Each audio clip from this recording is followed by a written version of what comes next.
اس time پہ مسجد community centre کا کام کر رہی تھی. تعلیم و تربیت کا ذریعہ بھی مسجد. لشکر نے جانا ہے تو اس کو جو رخصت کیا جاتا تھا مسجد سے کیا جاتا تھا. واہ. وہ مسجد سے نکلتا تھا لشکر اور جنگ کی طرف جاتا تھا. لاہور میں اگر کوئی تاریخی مسجد ہے جس میں نکاح ہوتے ہیں تو اس کا چارج کیا جاتا ہے. لوگ فوٹو شوٹ کے لیے اس جگہ کو استعمال کر لیتے ہیں. بڑی کم مساجد میں نے ایسی دیکھی ہیں جہاں پر نکاح کی جو رسم ہے وہ مسجد میں ہوتی ہو. آج سوال یہ ہے کہ ہمارے ائمہ اکرام کیا ان کی اتنی کیپیسٹی بلڈنگ کی گئی ہے کہ یہ سارے کام وہ کر سکیں؟ بسم اللہ الرحمن الرحیم. السلام علیکم. میں اسامہ طیب اور میرے ساتھ جناب سید قاسم علی شاہ صاحب موجود ہیں. شاہ صاحب یہ بتائیے گا، مسجد کے حوالے سے ہم صرف یہی سمجھتے ہیں کہ ایک عبادت کے لیے، نماز کے لیے جا رہے ہیں، قرآن شریف وہاں پہ پڑھ رہے ہیں. اس کے علاوہ بھی کیا کوئی مقاصد ہیں جو شاید ہماری آنکھوں سے اوجھل ہیں یا شاید ہم ان کو صحیح طریقے سے یوٹیلائز نہیں کر پا رہے؟ اسامہ صاحب بہت بہت شکریہ. میں سب سے پہلے بتاؤں کہ یہ وہ موضوع ہے جس پہ سب سے کم بات ہوتی ہے. ابھی تک جو میں نے اس موضوع پہ لٹریچر دیکھا ہے باقاعدہ طور پہ، وہ خرم مراد صاحب کی ایک چھوٹی سی کتاب ہے، بکلٹ ہے، جو کسی زمانے میں انہوں نے لکھی اور مارکیٹ میں وہ ناپید ہے. میرے ہاتھ کہیں لگ گئی، میں نے اسے پڑھا اور مجھے انتہا کی خوشی ہوئی کہ کسی زمانے میں اس موضوع پہ کام ہوا. لیکن اس وقت یہ ٹاپک ناپید ہے اور اس ٹاپک کی بڑی شدید ضرورت ہے امت کو. آپ تاریخ اسلام کا ایک واقعہ دیکھیے کہ وہ واقعہ کتنا اہم ہوگا کہ اس واقعے کے بعد جو ہمارا اسلامک کیلنڈر ہے وہ اس واقعے کے ساتھ جڑ گیا. وہ ہے ہجرت کا واقعہ. یعنی ہجرت ہوتی ہے اور ہجرت کے بعد جو کیلنڈر ہے وہ ایک ہجری کیلنڈر، ایسا کیلنڈر جس میں ہجرت کا ریفرنس آتا ہے کہ ہجرت کتنے سال بعد، ہجرت کتنے سال بعد. اور تاریخ اسلام کو ہجرت کے بعد اب جب بھی پڑھتے ہیں کسی کتاب میں تو بار بار یہ حوالہ آتا ہے ہجرت کے 6 سال بعد، ہجرت کے 10 سال بعد، ہجرت کے 9 سال بعد. اچھا، اب ہجرت جب ہوتی ہے، یعنی واقعہ بڑا واقعہ ہے، چھوٹا واقعہ نہیں ہے جی، تاریخ اسلام کا اور حضور صلی اللہ علیہ وسلم کی زندگی کا، سیرت کی کتابوں کے مطابق ہجرت کے بعد پہلا کام جو وہاں پر کیا جاتا ہے، یعنی کوئی کہیں پہنچنے کے بعد جو ڈیولپمنٹ ہو رہی ہے وہ یہ ہے کہ وہاں پر مسجد بنائی جاتی ہے. اور اس مسجد کو مسجد نبوی کہا جاتا ہے. آج بھی موجود ہے لیکن اس زمانے میں آج سے 1400 سال پہلے یہ مسجد بنائی جاتی ہے. اور وہ مسجد جو بنائی جاتی ہے، اب یہ دیکھیں اتنا بڑا واقعہ کہ اسلامک کیلنڈر اس سے جڑ گیا. اور اس واقعے کے بعد جو کام کیا جا رہا ہے وہ کتنا ضروری کام ہوگا جس کو اللہ کے رسول صلی اللہ علیہ وسلم خود کر رہے ہیں، مسجد بناتے ہیں. اب وہ جو مسجد ہے جسے مسجد نبوی کہا جاتا ہے، پہلے یہ واضح کر دیں کہ یہ آج کی ساری جو گفتگو ہے یہ کسی فرقے، کسی مسلک کے ساتھ جڑی نہیں ہے، یہ امت کے ساتھ جڑی ہے. یہ سب کے سب مسالک جو سن رہے ہیں ہماری گفتگو کو وہ سوچیے ضرور. اور یہ ایک دعوت ہے دراصل کہ ہمیں اس انداز سے سوچنا چاہیے.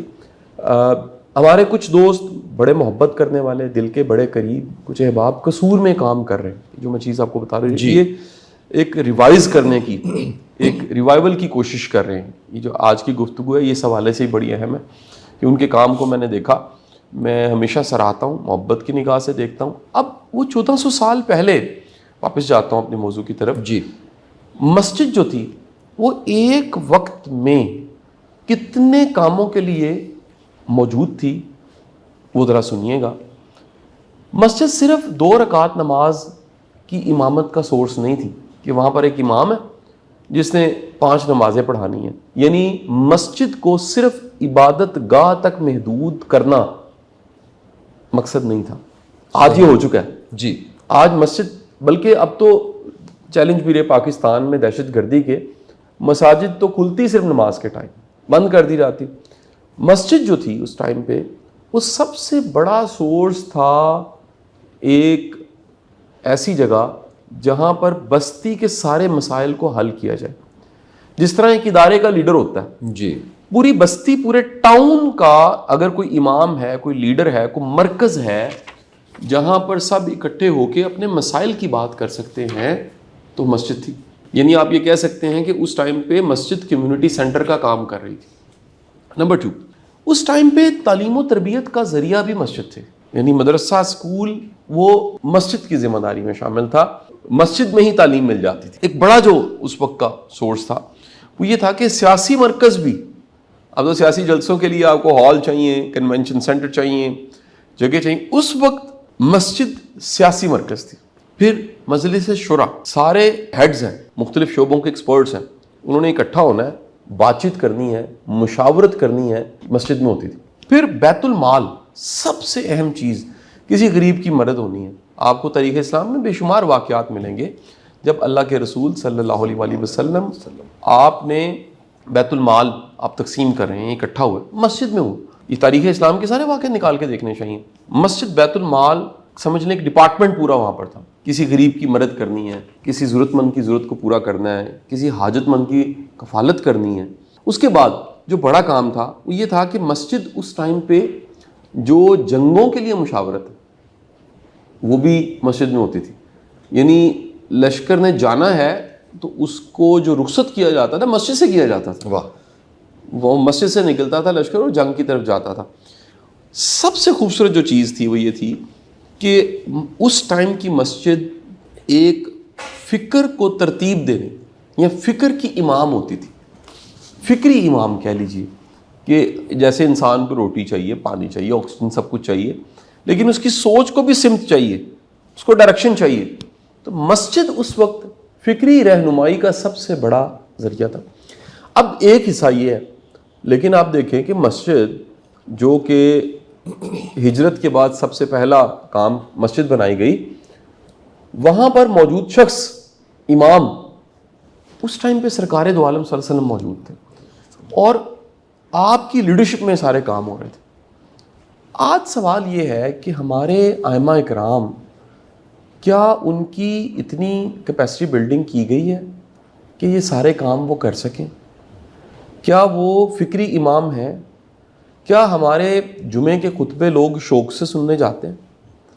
کیا لوگ اپنی صلح کے لیے وہ عدالت کی بجائے مسجد کا رخ, عدالت اس وقت مسجد تھی, کیا مسجد کا رخ کرتے ہیں؟ کیا مسجد مصالحتی معاملات میں سپورٹ کرتی ہے؟ کیا مسجد ایک کمیونٹی سینٹر کا رول پلے کر رہی ہے؟ ایسا نہیں ہے.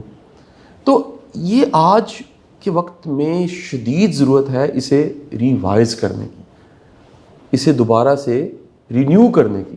اور اگر یہ رینیو ہوتی ہے اور یہ دوبارہ سے مرکز بنتی ہے یہ تمام چیزوں کا, تو میرا بڑا یقین ہے کہ بہت سی تبدیلیاں معاشرے میں آ سکتی ہیں.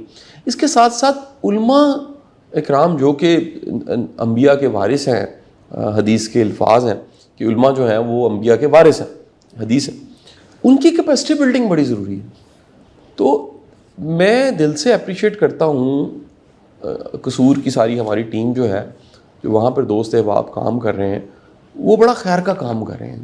مسجد کو دوبارہ سے وہ مقام دینا کمیونٹی میں, اور امام مسجد کو, ائمہ اکرام کو, علماء کو وہ مقام دینا جو پہلے تھا اور آج نہیں ہے. تو اس وقت اسامہ صاحب شدید ضرورت ہے پوری امت کو اکٹھا کرنے کی, اور وہ سب خیر کے کام جو ہم بھولے بیٹھے ہیں. مثلا ہمارا وہ سارا ونگ جو ہے وہ صرف زکوٰۃ تک نہیں, عشر تک بھی کام کر رہا ہے. عشر مسنگ ہو گیا. پاکستان ایک زرعی ملک ہے, لوگ اگر عشر دینا شروع کر دیں تو انقلاب آ سکتا ہے. عشر پہ کام کر رہا ہے. پھر وہ ٹاپکس جو ممبر پہ ہونے چاہیے, یہ بڑا ایک مسنگ لنک ہے کہ بڑی چیزیں ایسی ہیں جو ممبر سے جن پہ بات ہونی چاہیے. مثلا اتنا جھوٹ بولا جاتا ہے, ٹھیک ہے جی, جھوٹے پہ اللہ کی لعنت بھی ہے. آپ مجھے بتائیے جس ملک میں 22 کروڑ کی میں سے بڑی میجورٹی جھوٹ بول رہی ہوگی, وہ میجورٹی پھر اللہ سے رحمت کی امید کر سکتی ہے؟ نہیں. تو ایسے ٹاپکس کو جو ایمانیات کے ٹاپک ہیں, دیکھیں ایمان ہوگا, بنیاد ہوگی ٹھیک, تو بعد میں عبادات آئیں گی. اگر ایمان ہی نہیں ٹھیک ہوگا, وہ بھروسہ ہی نہیں ہوگا اور آپ پہ یقین ہی نہیں ہوگا, تو عبادات کا پھر کیا حاصل؟ تو اس سب چیزوں کو پورے معاشرے میں بھی کرنے کی ضرورت ہے. اور ہمارے جو محبت کرنے والے بے شمار دوست ہیں وہ قصور میں تربیہ فاؤنڈیشن کے نام سے اس پہ کام کر رہے ہیں. میں بھی گاہے بگاہے جاتا رہتا ہوں قصور, اور ہمارے کئی دوست سلمان آصف صدیقی صاحب اور مختلف علماء اکرام وہاں جاتے ہیں, اور وہ بھی جا کے ان سے خیر کی بات کرتے رہتے ہیں. اچھا سر، اس میں یہ بتائیے گا کہ آپ سمجھتے ہیں کہ جب اس طرح کی چیزیں ہوں مسجد کے اندر، اس طرح کے عمل ہوں، تو اس کی ترویج بھی کرنی چاہیے، خاص کر سوشل میڈیا ہمارے پاس موجود ہے. مجھے یہ خیال اس طرح سے آتا ہے کہ گزشتہ دنوں ایک پوسٹ بڑی وائرل تھی جس میں شادی مسجد میں کی گئی، لوگوں نے بڑا سراہا اس چیز کو. بالکل ٹھیک بات. تو یہ آپ سمجھتے ہیں کہ اس کی اس ترویج سے، بتانے سے، دکھانے سے لوگ جو ہے وہ اس طرف آئیں گے؟ اسامہ صاحب، یہ بتانا دکھانا اس لیے بھی ضروری ہے کہ یہ نیکی کا عمل ہے. کسی خیر کو دیکھ کے خیر پکڑی جاتی ہے نا، تحریک ملتی ہے. اور یہ بالکل میں مس کر گیا یہ پوائنٹ کہ مسجد میں نکاح ہونا اس ٹائم پہ. تو یہ آپ کو تاریخ اسلام کے سارے واقعات میں ملے گا کہ مسجد نبوی میں نکاح ہوتے تھے. آج لاہور میں اگر کوئی تاریخی مسجد ہے جس میں نکاح ہوتے ہیں تو اس کا چارج کیا جاتا ہے. لوگ فوٹو شوٹ کے لیے اس جگہ کو استعمال کر لیتے ہیں، یا پھر اس کو زندگی کے اس واقعے کو تاریخی واقعہ بنانے کے لیے کر لیتے ہیں. لیکن آپ کی باقی مساجد، بڑی کم مساجد میں نے ایسی دیکھی ہیں جہاں پر نکاح کی جو رسم ہے وہ مسجد میں ہوتی ہو. زیادہ تر جو ہے وہ یہ رسم نکاح کی وہ مساجد میں نہیں ہوتی، اور بڑی ضرورت ہے اس کی اس وقت. بالکل صحیح. بہت شکریہ شاہ صاحب آپ کا کہ آپ نے مسجد کے حوالے سے جو نماز اور قرآن پاک تو ظاہر ہے کہ لوگ جاتے ہیں اس چیز کے لیے، اس عبادت کے لیے، لیکن اس کے علاوہ ڈفرینٹ آسپیکٹس جو ہے وہ 1400 سال پہلے کے حوالے دیتے ہوئے شاہ صاحب نے بیان کیے ہیں. مجھے امید ہے کہ انشاءاللہ ہم اپنی مسجدوں کو پھر سے اسی طریقے سے آباد کریں گے جس کی ضرورت ہے. آج کی اس نشست سے اتنا ہی، اجازت دیجیے. اللہ حافظ.